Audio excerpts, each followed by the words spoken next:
BeastNet is brought to you by James Safety Services and in partnership with Beast OCR. Here we discuss all things OCR and fitness related, running, endurance, conditioning, rucking, and more. Welcome to BeastNet.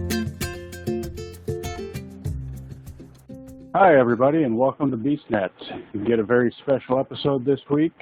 You've got Brother Don or that Don or whatever you want to call hosting, and we're going to talk with Pretty Mike about his adventures in Portland and Hawaii last 2 weeks, and just kind of touch base. Everybody was asking for somebody to get out there and interview Mike. I know that we did it previously with the Beast Report and a little bit with the tunnel and the other stuff, but now we're going to go all in, or as they say, we'll go balls deep.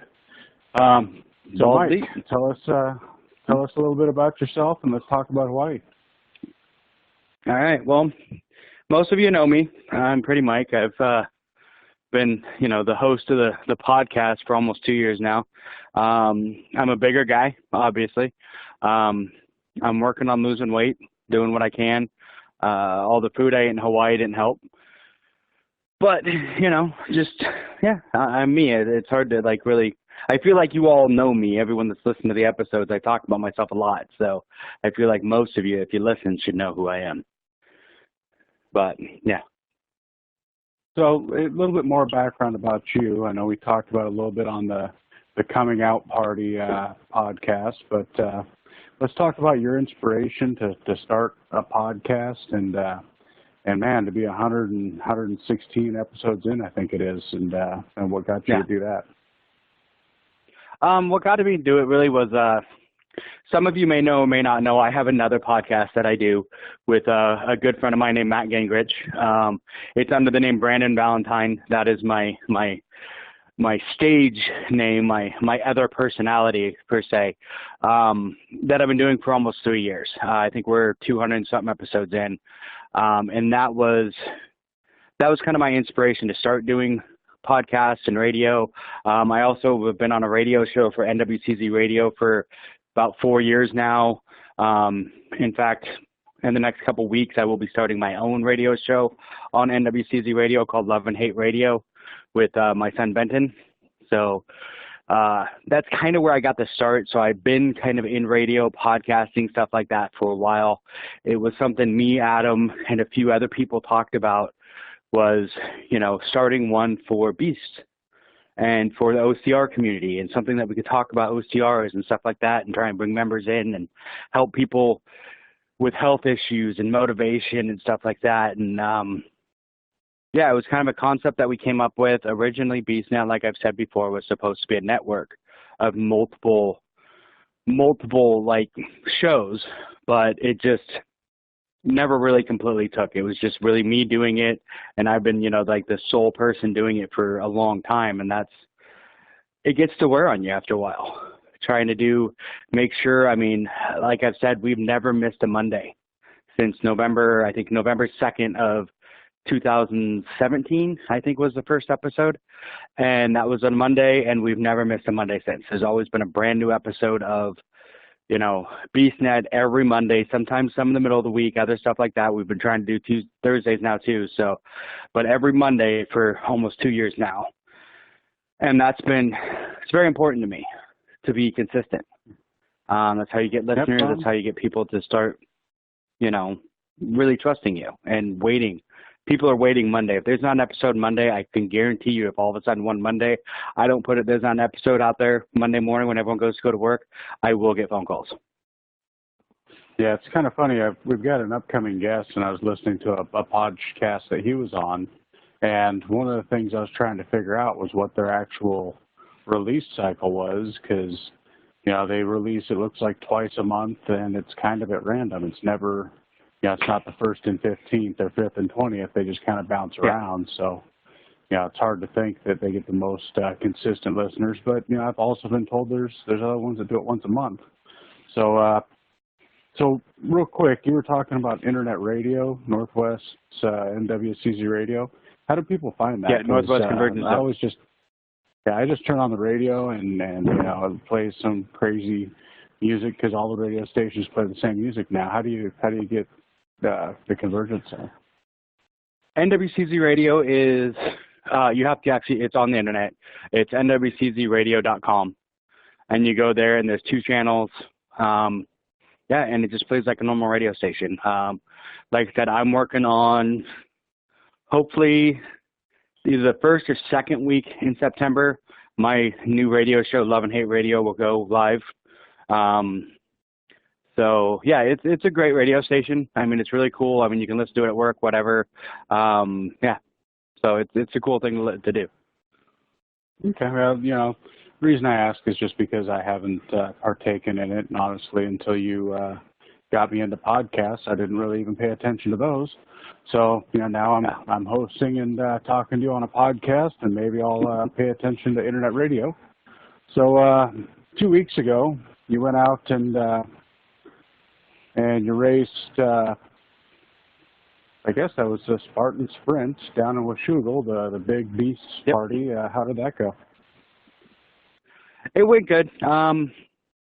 I raced with some really good friends of mine, Jody, Trista, and a few others. They were with us the whole time. And Benton, of course, my son. And we picked up someone, Cleo, I think was her name, some random person that we picked up along the way, which is typical for us. But it was fun. It was a good race. I mean, Washougal is kind of a coming home for the beast in a lot of ways. When we first started racing it was called the Pacific Northwest Sprint. And then when Seattle got its own races, they started calling it the Portland race, the Portland Sprint. It's a good one. The very first time I ever was introduced to Spartan was at Washougal. I didn't race it, but I did go volunteer, and that's where I got my first volunteer code so I could do Montana.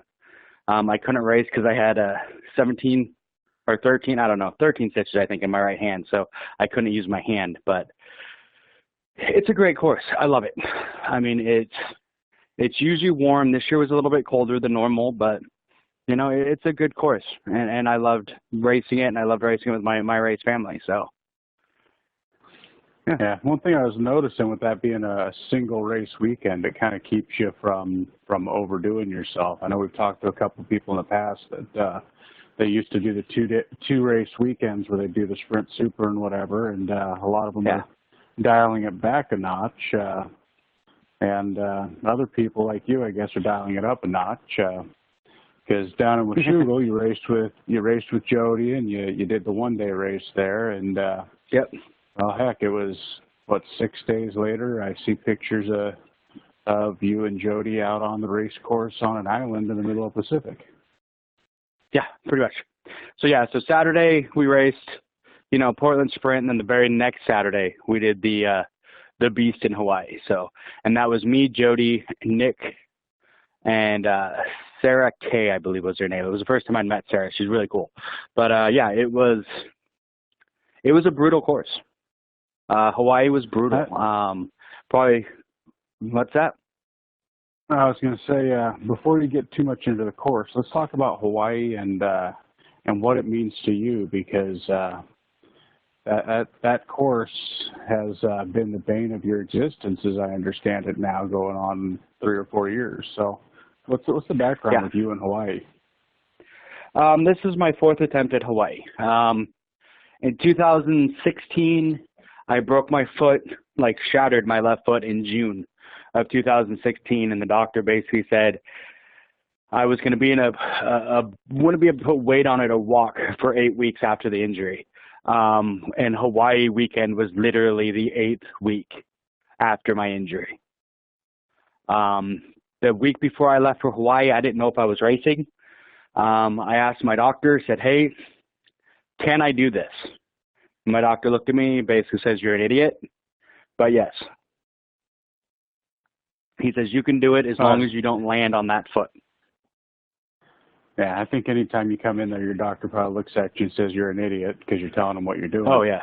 You need to learn to lie to your doctor, I guess. Yeah, well, I wanted to make sure if I was going into this that I wasn't going to permanently injure myself. You know, my doctor told me flat out, he's like, as long as you don't land on that foot and you leave the boot on the entire time, you're fine. So I went for it, and I ended up BNFing on the Beast. The only DNF I've ever had in my life. We were hit the or it was probably a little past the halfway point. We got to the log carry, and it was up a hill, grass hill, and back down, and it had been raining. And when we got there, they basically said, you have a minute and a half to get through this obstacle and get on the other side to, this one marker before you missed the cutoff. Well, I kept trying to run up this hill and wearing the boot. I mean, I don't know if you guys have ever been in a walking boot, but walking boots have no traction at all. So while I was trying to run up and down this hill, I just kept slipping and falling.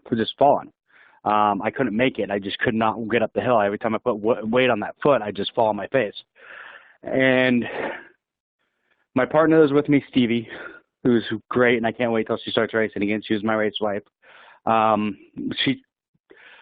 She ran it, did hers, came back, grabbed my log, and tried to help me. But by the time we finished, they're like, yeah, you missed it. You missed the cutoff by 30 seconds. You're done.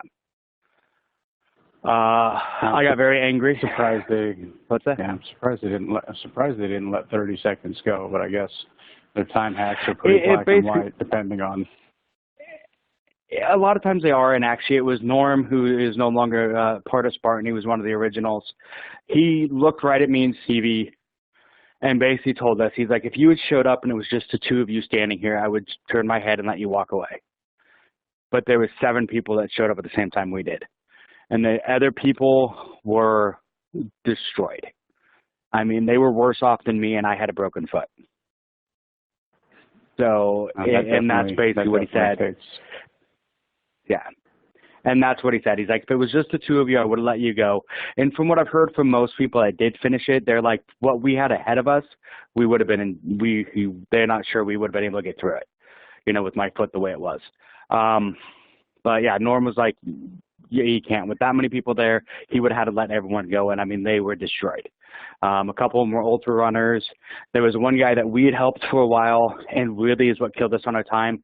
We stopped to help this guy that had broke his arm while I was up on the hill. So, in the horrible, horrible hill.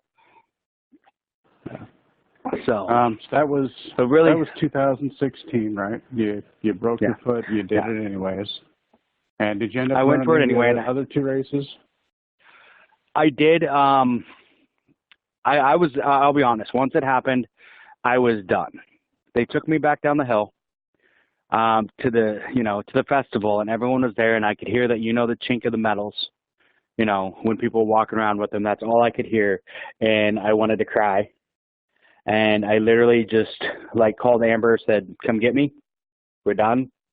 And I walked down the hill to the beach that was about a quarter mile away, stripped down to my underwear, and jumped in the water. And I was done. I was done for the weekend. I did not want anything else to do with Spartan. I was upset. I was destroyed. And I talked to Brandon Chin, and told him, I'm like, I'm done. I'm not doing anything else. I'm done for the weekend. And Brandon looks right at me and says, well, if you're done, I'm done. And I'm like, what? Like, if you're not racing tomorrow, I'm not racing tomorrow. So have that on your conscience. And I looked at him and said, you're a dick. I hate you. I will see you in the morning. So I did do the super. Brandon. Oh, yeah. So I got up in the morning. I did the super.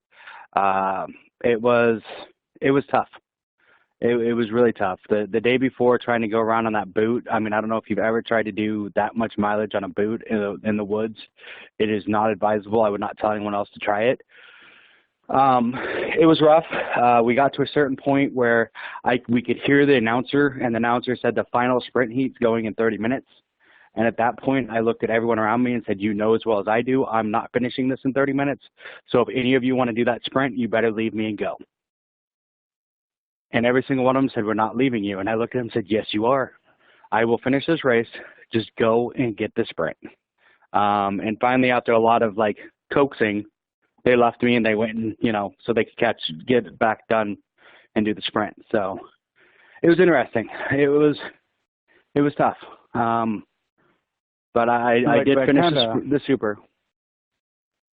Yeah, I was going to say that does kind of reinforce the Beast's OCR mentality there, that we never leave a man behind, kind of like the military or whatnot. They really just would not leave you. No, without your coaxing. Yeah, and it's one of those things, though. It's, I mean, I know you haven't done a hurricane heat yet, but one of the things they teach in the hurricane heat is the warrior ethos. And the very first thing that it says, I will always place the mission first, and that is the hardest part. Because yes, on that one, they didn't want to leave me, because the last one is, I will never leave a fallen comrade. But at the same time, you still have to put the mission first. And that's what I was trying to convince them of, hey, mission first is finishing and you getting the sprint. I will finish this without you. Just go. And once I finally convinced them of that, they left me. But it was tough to convince them to do it. So, but I did finish the super. It was interesting, but I finished it. So, that's important. And that was you got your medal. Yep. So real quick, let's take a quick 30-second timeout here for our sponsor, and then we'll catch right back up. Like what you hear? Make sure and subscribe and review us on your favorite podcast platform. Be sure to find us on Facebook, Instagram, and Twitter. If you're using YouTube, please click the little red subscribe icon, then click the little bell for notifications of future episodes. And if you could, give us a thumbs up. And now we're back from our sponsor, and we're just talking with Pretty Mike, finished up with his 2016 Spartan Hawaii experience. So what happened in 2017 when you did Spartan Hawaii? Because, again, Spartan Hawaii is the bane of Mike's existence. He cannot seem to get that one done. So what happened in 2017? 2017, I went there, it was me and Jody again. A lot of people don't know this about 2017 and how tough 2017 really was for me. I quit smoking the weekend before we left for Hawaii. So, I mean, you kind of imagine that. I just quit smoking. I was on medication that made it so my body didn't deal with heat very well. And of course, I just quit smoking and now I'm going to Hawaii. So keep that in mind. When I started the Beast, I was not feeling well at all. I was feeling very sick, but I did it anyway because that's what I do. Couple miles into it, I don't know how to say this in a nice way. I had what pretty much most runners will tell you: if you've never crapped your pants on a race, you're not a real runner. I'm a real runner. So, I know probably no one wanted to hear that, but that gives you an idea of how sick I really was. So really doing that race, there was two problems I was having. I was overheating the entire time. I could not get my body temperature to drop no matter what I did. Like every water station we went to, I was dumping water on me. Anytime we came to a water obstacle, I was completely immersing my body in it, trying to drop my body temperature. So it was a very tough race for me. I pushed. We ended up right towards the end. We got to a point where it got dark and we needed headlamps. Amazingly enough, I had my headlamp when we were at the condo. I had taken it, checked it, made sure it worked, threw it into my bag right before we left. Well, somehow when I threw it in my bag, the two bags were sitting next to each other. I threw it in the wrong bag. So we didn't have it. We had to find someone who did have one so that we could finish the race. But we finished. It was one of the toughest beasts up to that point that I had ever done. Just because I was so sick and I felt so destroyed physically by the time we finished. But I did it. So, and it was, I think it was almost 12 and a half hours. It was brutal. I was destroyed. The next morning I got up, I did the super, finished the super with just enough time that I could have grabbed my sprint pack and ran back out and gone and done the sprint. By that point, my feet, I could barely walk. I mean, to put it in perspective, I came up to doing the super right towards the end, came up to the sandbag carry, and the volunteer looked at the way I was walking, looked right at me and said, do me a huge favor and please walk right past me because that looks painful. So that's how... It's amazing when somebody else can. Yeah. That's how destroyed my feet were at that point. And it's just like I finished and I'm like, could I muscle through it? I think I could have. I honestly really think I could have muscled through it and done it. But here was my problem. The next Saturday, in 17, Washougal and Hawaii were swapped. Where this year it was Washougal was the year before or the weekend before. That year, Washougal was the weekend after. So I had a decision to make. I could either finish the sprint and hope that my feet would be okay to run the sprint with my son in a week, or bag the sprint and just say, okay, I'm going to bag the sprint so that I can make sure my feet are okay so I can run the sprint with my kid. And I chose to bag the sprint so that I could make sure that I could run the next weekend with my kid. So that was 17 and why I didn't finish. That's a very wise decision. That way you can keep your son active and involved in the races and not get home from Hawaii and be like, haha, I got my medal and we can't go walking. Yeah. Well, and it's one of those things too, partly, and this is the part that, you know, I didn't mention from 16. I skipped Washougal in 16 because of my broken foot. Benton ran Washougal, his very first Spartan, without me because my foot was broke.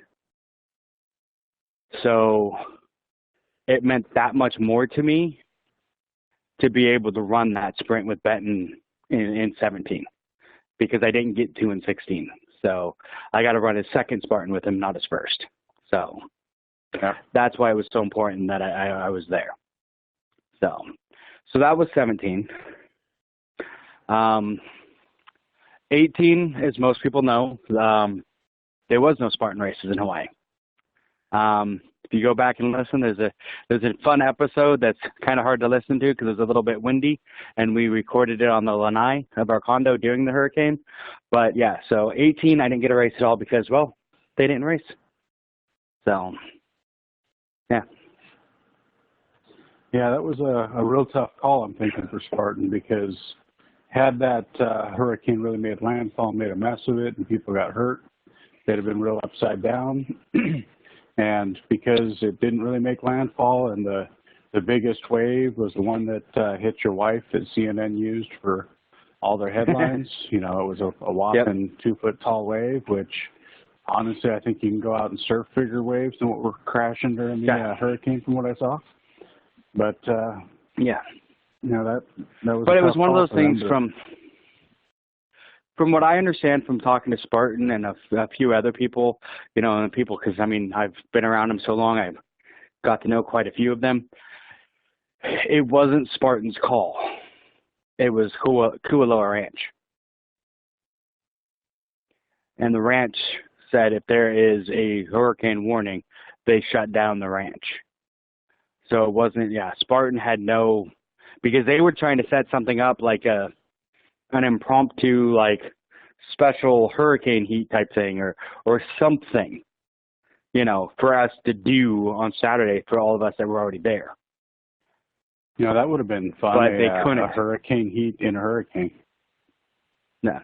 Well, you know, if you go read that's how hurricane heat started, right? That's why it's called the hurricane heat. Because there was a race in, I think it was Florida, that was canceled because of a hurricane. So everyone got together and had a crazy workout, and that was the birth of the hurricane heat.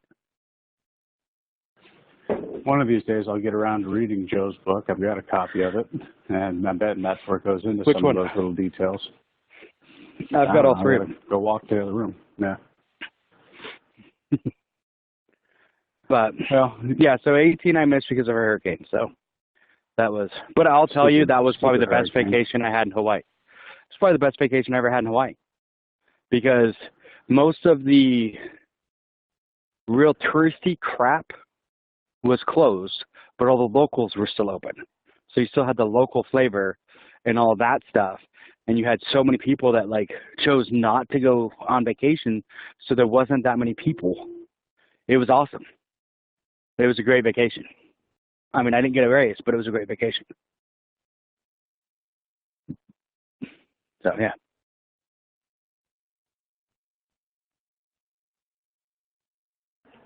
Sorry about that. Lost my screen there for a second. So, Where'd you go? yeah, no, you know, it's a disappearing act, little things in life.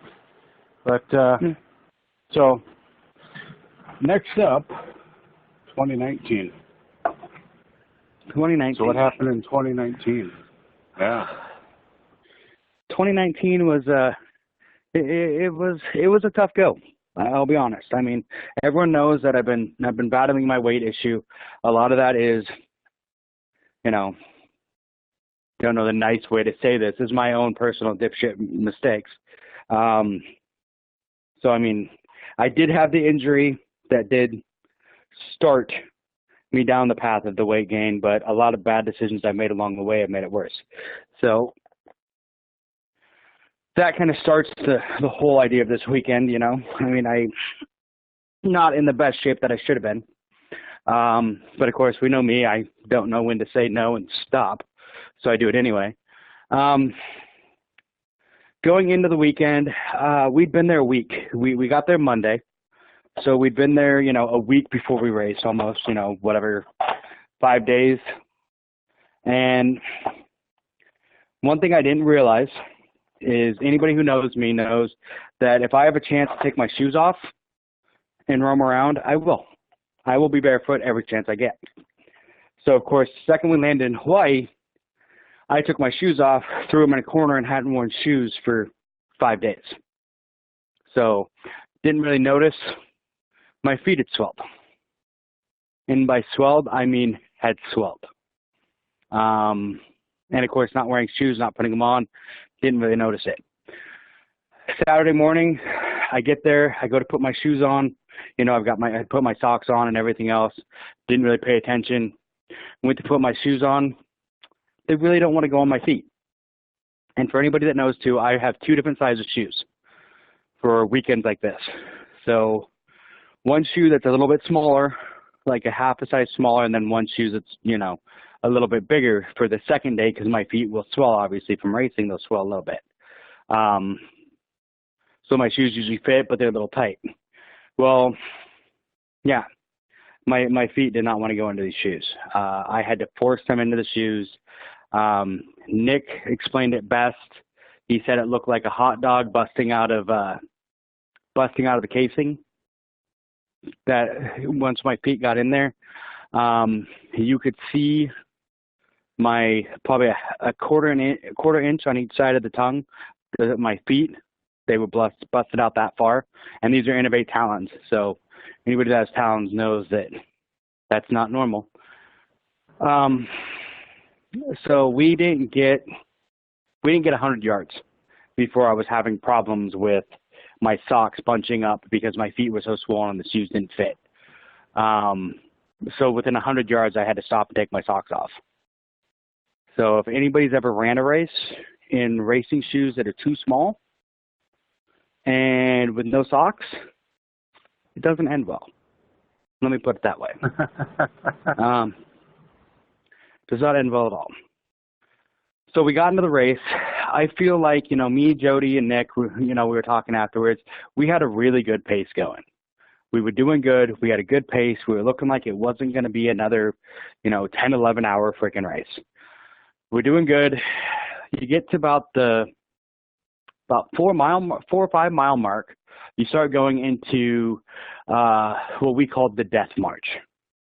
It's been there every year, but I don't remember it being as bad as it was this year. If you look online and look for Hawaii, you'll see pictures of people standing single file, not moving on this single track trail up into the mountains. And this trail went for 3 or 4 miles.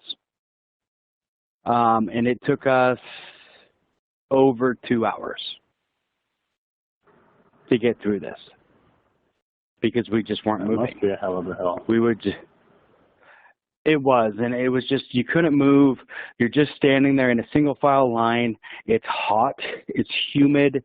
By the time we finished, I mean, every ounce of energy you've had is drained out of you. And that's where we started having problems, was after that. We got through that. I was overheating. Jody was having issues with heat. I know I went through both days. I have a 2-liter Camelback bladder. I filled it 4 times both days. And anyone who knows me normally, yeah, and it was empty at the end of both days. I was like sucking it dry as we were finishing the race. It was a lot of water. And every water station we hit, it was grab a cup of water, take a drink, dump the rest over my head, take a drink. And I would do that with 4 or 5. I mean, I was drenched the whole race trying to cool off. Nick even pointed out at one point, he's like, we haven't had a water station in an hour and a half and there's water dripping off you. And I'm like, oh yeah, that's the sweat that's pouring off of my body right now. So the heat was brutal. It was hotter and more just, I don't know what the word is, but just hotter and more intense than the first couple of years. But we pushed through and we just kept going. We got through that bad part, and then after that we started hitting some other, downhill, a lot of downhills and uphills. There's a lot of up and downhill, a lot of elevation. We hit probably about the 11-mile mark, and I started cramping, which is something that's never happened to me. I've never really cramped in a race, but my whole left leg started in my quad and started working its way down my leg. Started cramping. My feet, I could feel the blisters forming on the backs of my heels and on the bottoms of my feet, but I just kind of kept going and just kept moving. I will say this, I hit the spear throw in the pitch black with a headlamp. So I did drilled that thing. Even the medics that were sitting there were like, that was pretty impressive. So I'm happy with myself on that. And it was just pure pushing. If it wasn't for Nick, I don't think I could have done it. Nick was right there with me the whole time, never left me, and just kept pushing me. And he's like, come on, let's go. Come on, let's go. And just kept me moving. We finished at 11 hours and 59 minutes and 15 seconds, I think is what it was. But I finished. A long day of racing. It does. It does. It does.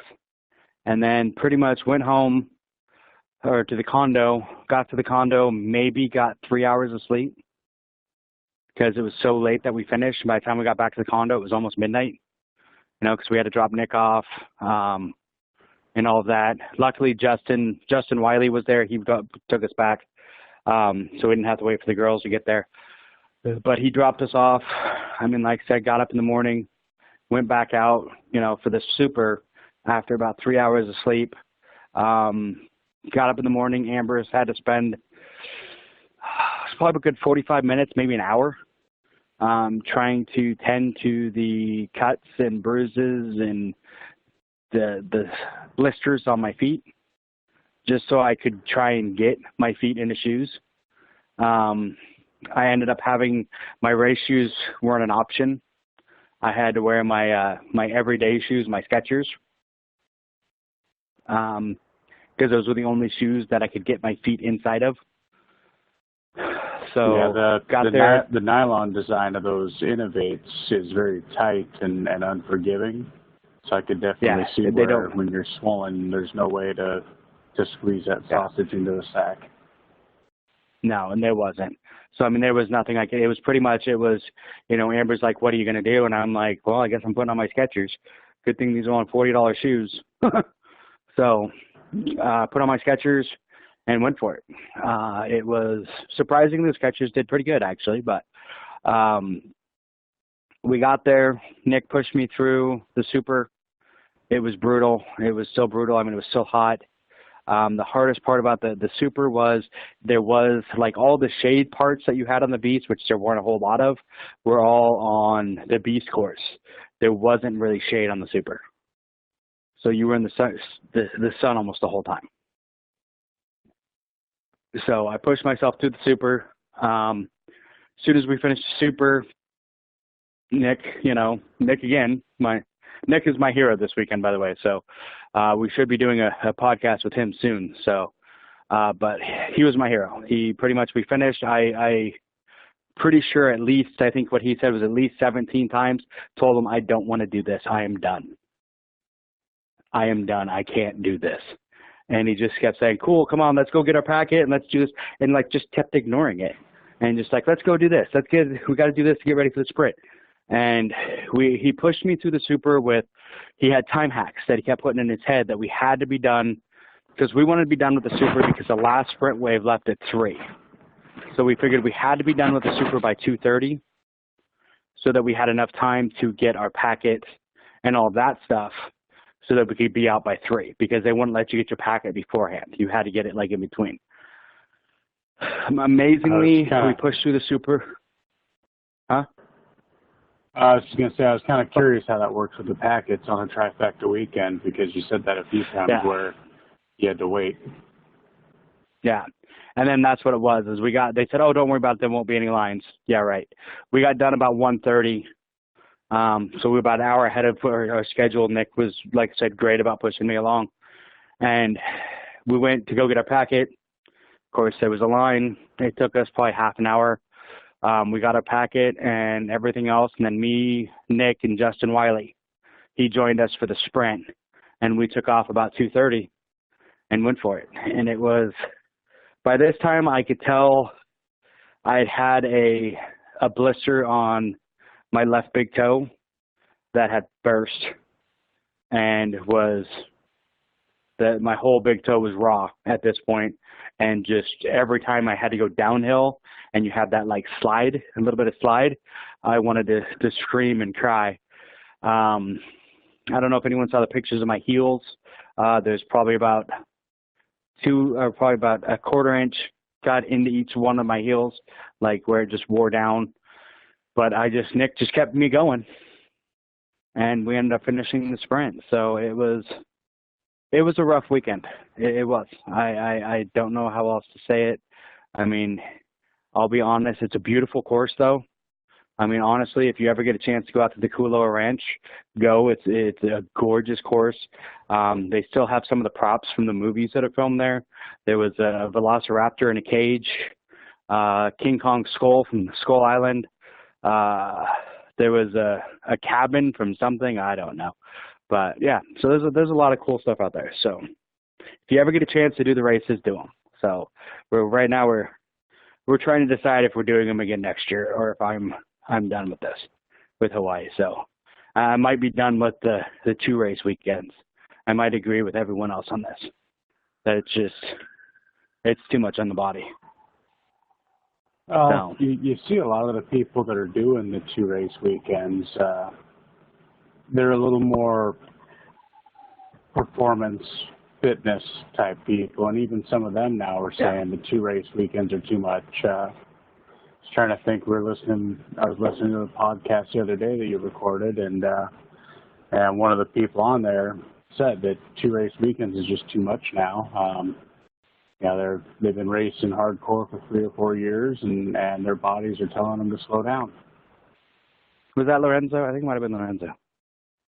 It probably was. That's one thing I've listened to so many episodes.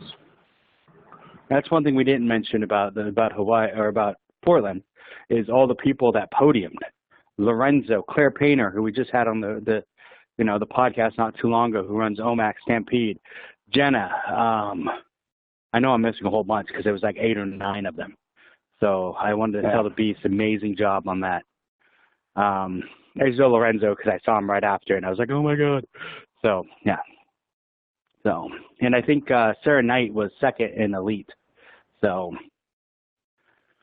but yeah, so that was awesome. The other thing that was really cool about Hawaii that I didn't mention was Spartan Ohana. Hawaii Ohana. I always say it wrong. Whatever. Is amazing. That team that Richard Park III went over there, we got biggest team both days, all 3 races for Hawaii Spartan Ohana, and it was awesome. The team, him, Darren Tanaka, Jojo, everybody that ran with them, everybody over there was amazing. I felt just welcomed into the community. They had the Thursday before, they had a big get together with dinner and everything else. So we all got to meet each other and talk and, get a picture with the whole group. I got to meet one of my friends from here who's a safety professional, with me here in Seattle, named Julia, who was in Hawaii on an internship, and I got to see her again over there. So that was cool. I mean, it's a great community over there. Richard Park has done a great job. So if you're ever going to Hawaii, look up the Hawaii Spartan Ohana. They do probably every other week. They have group workouts, all that kind of stuff. And I mean, they're a great group, and they're an awesome bunch of people. So. And the thing that I think happened last year during Hurricane Lane, didn't you guys go do a workout with them? Or you talked about doing a workout with them during the hurricane since there was nothing going on? I didn't, but a bunch of the other beasts did.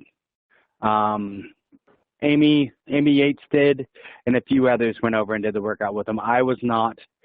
I did not go over and do the workout because by that point, once they said there was going to be no races, somebody found every bar he could in Waikiki. Not going to mention names. It was me, but yeah. So. But Amy met him, and then we ended up, Spartan had a Spartan, bar night, and I met Richard there. So, and then Darren Tanaka, who is Richard's best friend and a big part of the group too, he came over to Seattle and ran the Seattle race, and as part of Beast. So that was cool. So, yeah.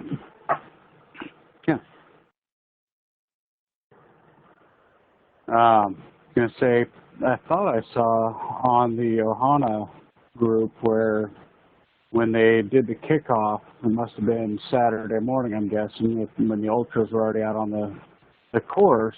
Was it Darren they actually gave him the mic and he got to do an announce there for you guys? Yeah. Yep. They gave Darren the mic and he got to talk and say, kind of what it was about. The second name, Richard, actually got the mic and got to talk because he ran the ultra. So, Richard ran the ultra, and then the other thing about that. Oh yeah, and then the other thing that was great with Richard. So anybody who hasn't seen it, Richard proposed to his girlfriend while we were there at the races. So, and she did say yes. Awesome. So if anyone was wondering, she did say yes. So. We told him he had to marry her next year at the races, so it gave me an excuse to have to go back. Told him I could do the ceremony if he wanted, so because I can do that. I actually just did that last night. It was quite cool. So not for Richard, for somebody else, but yeah. I say that'd be pretty quick if you just got engaged last week and you already got the marriage certificate and you were doing the ceremony there. That would be pretty cool. I say I did do a wedding yesterday, but that was from some really dear friends that I've known for a long time. So, yeah. All right. Well, so that was 3 races in 3 days. Don't you get a special award for that or something? You do. I'd love to see what it looks like too. Oh, sorry. Was that out loud? Yeah. There's a little story behind that. There is, and I've been trying not to really put Spartan on blast on this. I was upset. I will be honest. I was very upset. 4 years of going for this, and then it was right there in front of me, and they ran out. So we missed the beasts, and I guess it's my fault for being slow, but the beast medals, they ran out right before I got there, so I didn't get a beast medal. I don't have a Hawaii beast medal, so the only beast I've done this year, I don't have a medal. The supers, they ran out of those, but I got there before they ran out, so I did get a super medal. And then right as we were in line to get the trifecta weekend medal, it's a medal that says basically, hey, you did a trifecta in a weekend. and it's a special medal. It was 3 people back when they ran out. And like I said, I was angry. I was a little mad because it's like, I've tried this hard and you guys couldn't order enough. But I get it from a business standpoint. You know, they are specialty. The medals aren't specialty, but the ribbons are. So it's a specialty ribbon for the Hawaii weekend. So I guess I kind of get it, but I was still angry.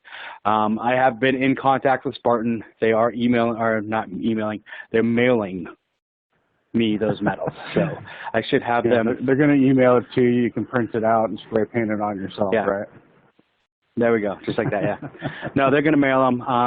I'm hoping it's better than in 2016 when I didn't get my hurricane heat medal. You know, it only took 9 months to get that. So hopefully it doesn't take that long. They did say because of the ribbon, I might get the medal and then get the ribbon later. So who knows? But yeah, because they got to wait for those to get here from wherever they have been printed, probably overseas. Yeah. So they have to have them specially printed because they're a special design. But yeah, so 4 years it took you. And how did it feel once you finally, you know, aside from the medal drama, how did it feel? I wanted to cry. It was very emotional. I'd finally done it.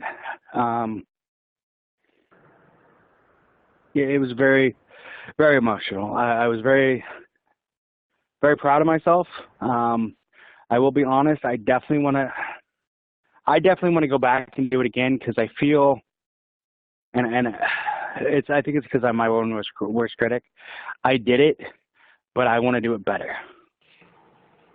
Because I'll be honest, by the time I hit the end, there was a few obstacles that I just honestly pretty much walked right by.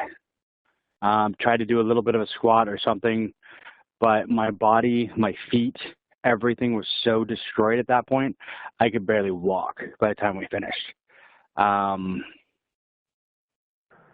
So I still feel like I earned them, but I feel like I could do better. I want to go back and do a clean race. You know. Yeah, that was kind of my thing with Montana. Is at the end of, I think that was 10 hours for me, but at the end of Montana, there it got to the point where, you know, there was the easy little tube crawl where you're crawling through a nylon tube, and I'm like, if I bend over, I will not get back up. Yeah.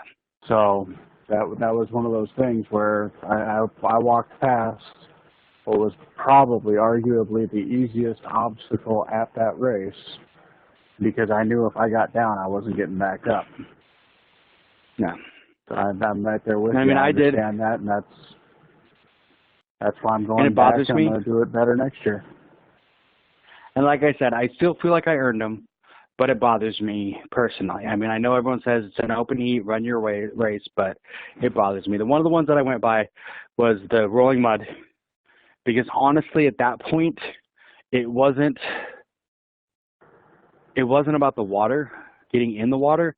It was about, and this sounds horrible to say this, it was about the bacteria and the germs. At that point, I knew I had so many open sores and open cuts and popped blisters and everything else on my feet. I didn't want to put my feet in that water because I was afraid of what germs and what bacteria might be in there. And honestly, from what I hear from a couple people, I'm probably glad I did. Because I know of another racer that had a cut on her toe and she was in the ER over this weekend having basically her toenail removed because of the bacteria she got in the water over there. So, yeah. I mean, I've been soaking my feet in Epsom salts, you know, cleaning them and everything else quite a bit. So I'm pretty sure I'm okay and I don't show any signs of infection. So there's that. But, yeah.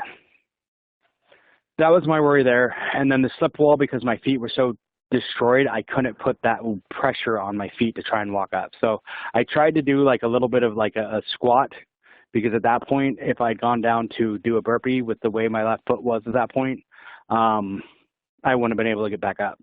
Because one thing I haven't mentioned is it's feeling better now, but I was actually worried that I had re-broke my left foot towards the end because I twisted it while I was walking along a rock. And when I landed, I felt a pop and a sharp pain shoot through my left foot right where I'd broken it before.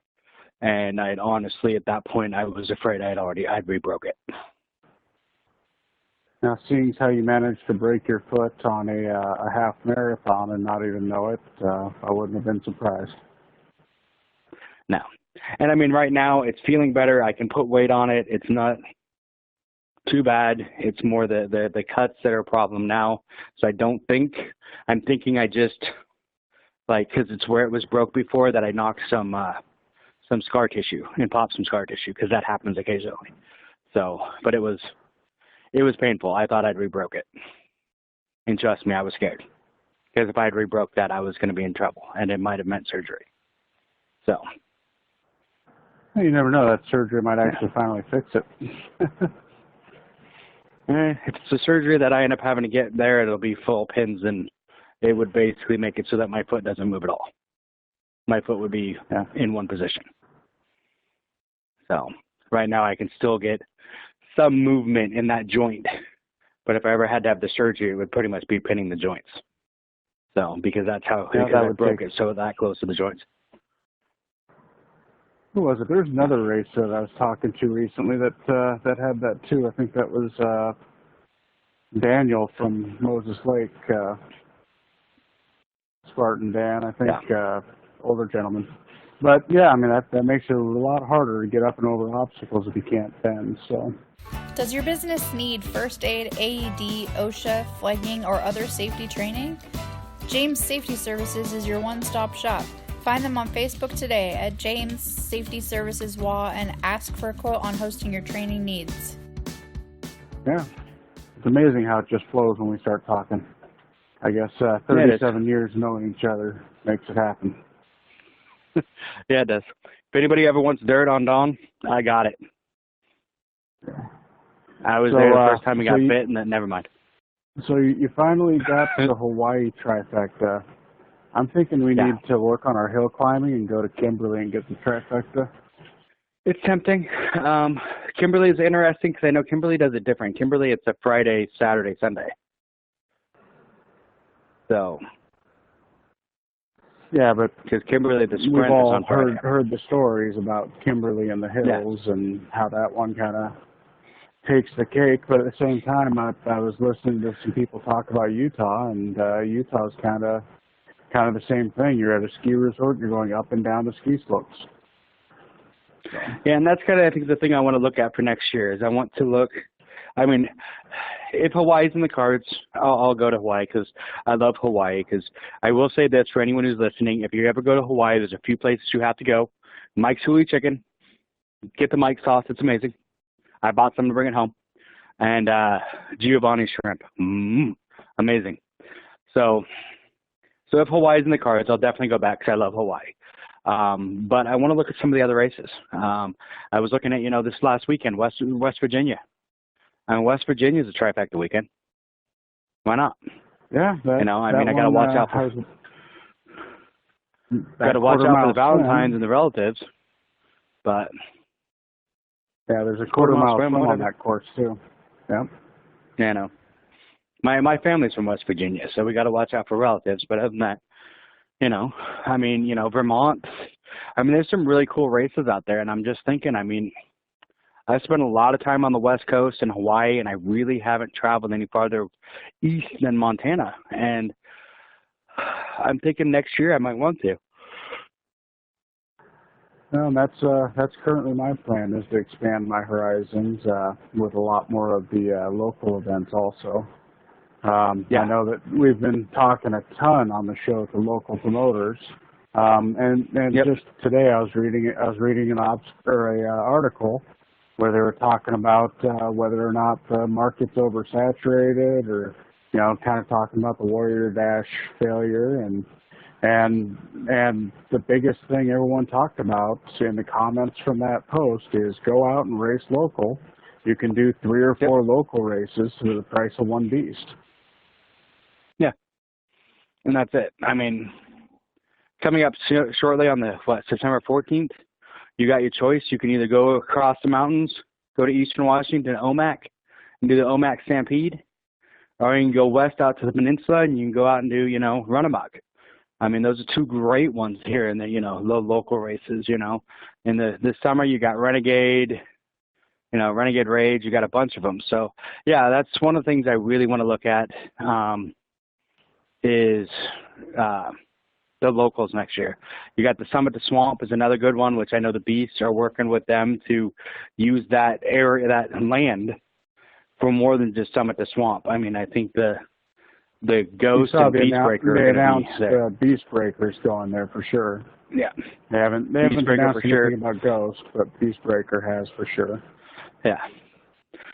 So, I mean, it's going to be a good partnership with them so that the Beast can work on making, more races and stuff there, helping them. So it'll be good. And I think the more local ones we have, and we got to support those local ones, because those are going to be the fun ones. Those are going to be the ones that you're going to want to do every year. I mean, I love Spartan. I love Terrain Race. Rugged was great when it was up here. Warrior Dash, I always had a blast at. But it's those local ones that put that little bit of local flavor into it. The Run Amok, I talked to them for pennies for quarters. I've been there for that race. I unfortunately didn't get to race it because that was the year that my foot was broke.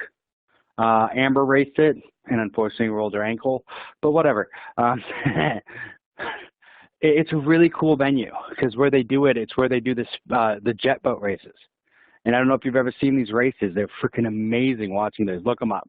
And it's where they do those. So you're running through those courses. It's pretty cool. I mean, you start off standing in water as the start line. So you're wet to begin with. So yep. It'll be cool. So and then, like the Omak Stampede. Oh, I was going to say the thing about Run Amok was that in talking with Matthew, the year that Amber did it was the last year until now that it's been done, because the motorsports park changed hands and whatever, and this is the first year back for this race.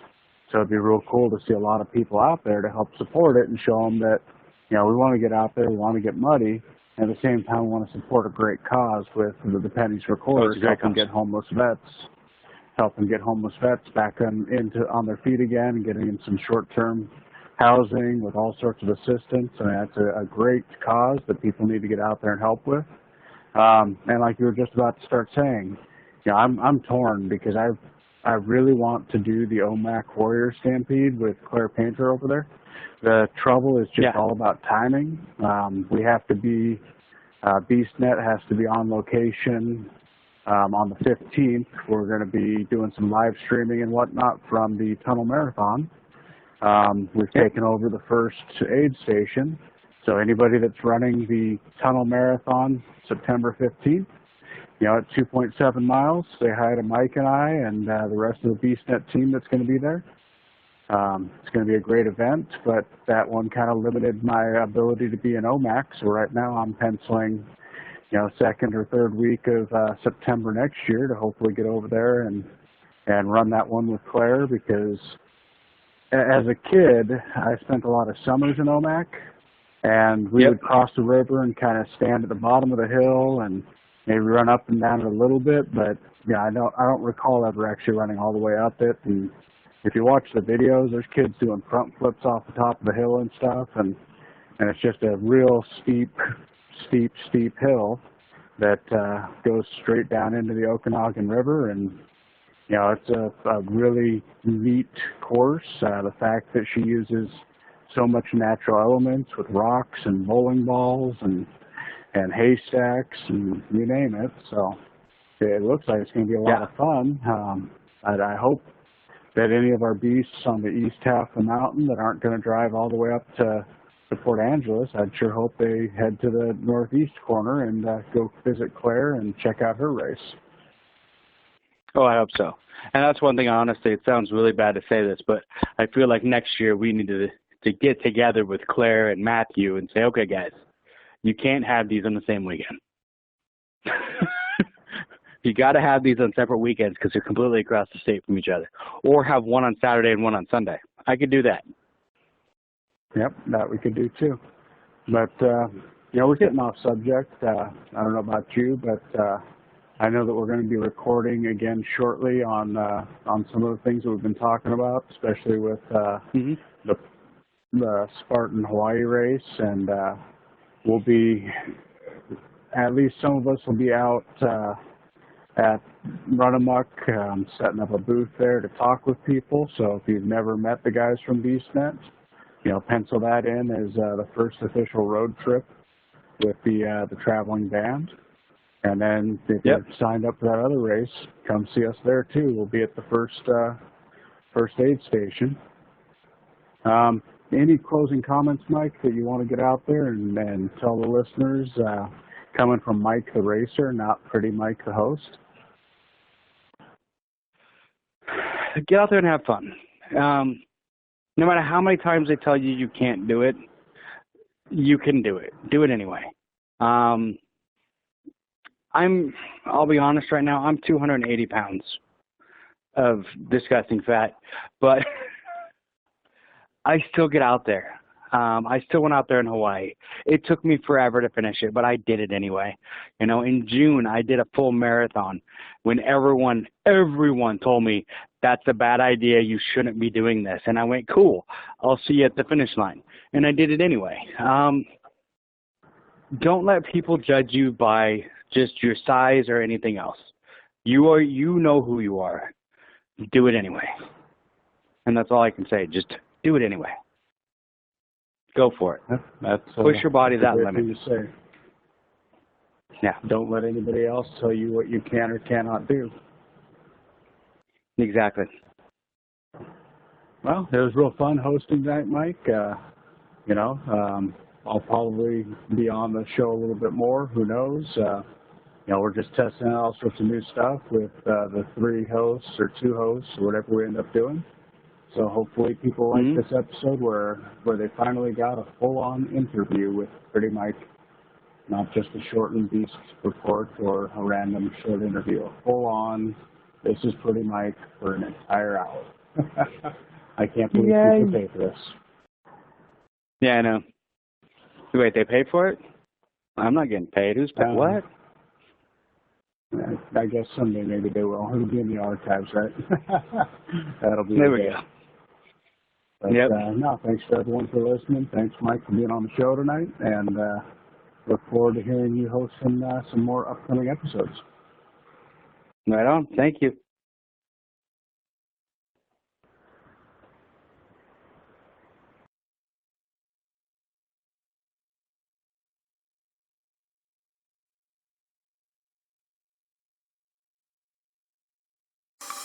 Thanks for listening to the BeastNet podcast. If you haven't done it yet, find us on Facebook. Like and share the podcast. Give us a review on iTunes or Spotify.